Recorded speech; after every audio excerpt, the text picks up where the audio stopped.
sorry, please shut up. Other students, girls and boys, giggled. No, there are studies and studies and studies. So it's not just only in corporation or in politics. Certainly, it's in politics. The culture of disrespect is very prominent. Here's this one pointing fingers at that one and vice versa. Now, the candidates have changed, but these are actual quotes from one about the other. Everyone knows he is a liar. Do you have any idea what this clown's doing? And then the reply, you could take all the five worst presidents in American history, put them together, and they would not have done the damage Joe Biden has done to our nation in just a few short years, not even close. And that's their talking points for election. Just so, yad yada acharati shestas, as we know from Bhagavad Gita, that those in leading positions, how they conduct themselves, it sets the standard.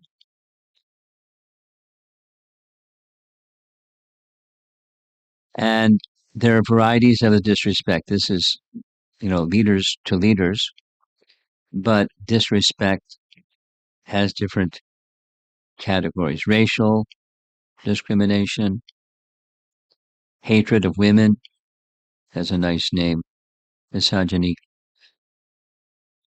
Political or religious persecution. I'm sure you're aware of what happened recently in Bangladesh. There was an attack on an ISKCON center. Physical, emotional, or intellectual abuse. These are very prominent topics in the world, in the everyday life. Valuing another person based on their occupational, social status. I mean, it may not be explicit and harsh, but it's there. And lack of consideration. Just commonplace, everyday stuff. And that inability to offer courtesy, in Vedic culture, it's just the opposite. Even in most ordinary dealings, there's protocol. There's protocol that's observed.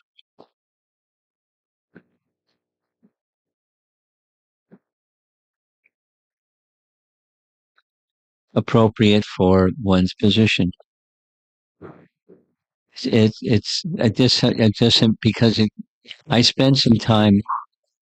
Well, we got some static or something. What's going on? I spent some time last week while I was in Virginia preparing for Balaram's appearance day. So Balaram of course, he's Krishna's first expansion, but example after example after example. Here's three examples. One example is when Balaram goes to Vrindavan, because Krishna had promised to go to Vrindavan, but he had yet to go to Vrindavan, return to Vrindavan.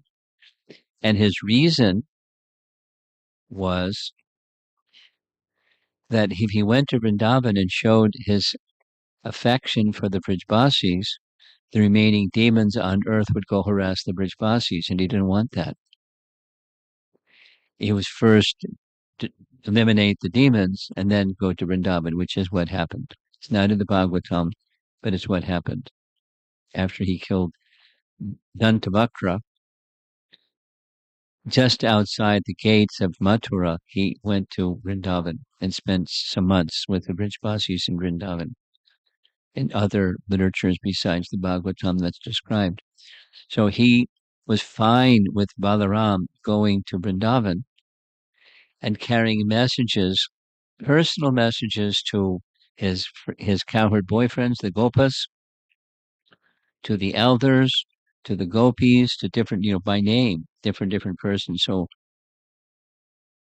when Balaram went, respecting each person's position and, offering gifts and speaking words appropriate, directly from just like the message carrier from Krishna to them.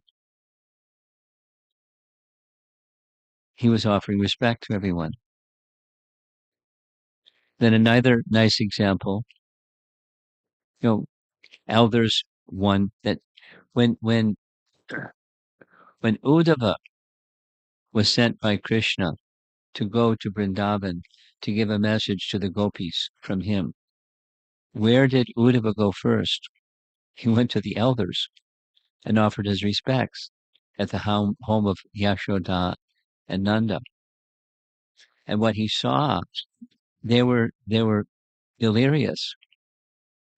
They had been crying and crying. Mother just so she couldn't even see, her eyes were blurred. She couldn't see who's that. And he mentioned his name. They saw his complexion. She saw through her blurry eyes. She thought maybe Krishna had come because they look alike. Anyway, when Balaram heard that Krishna's son, Samba, Krishna had many wives. One of those wives was Jambavati. Jambavati had a son named Samba. Samba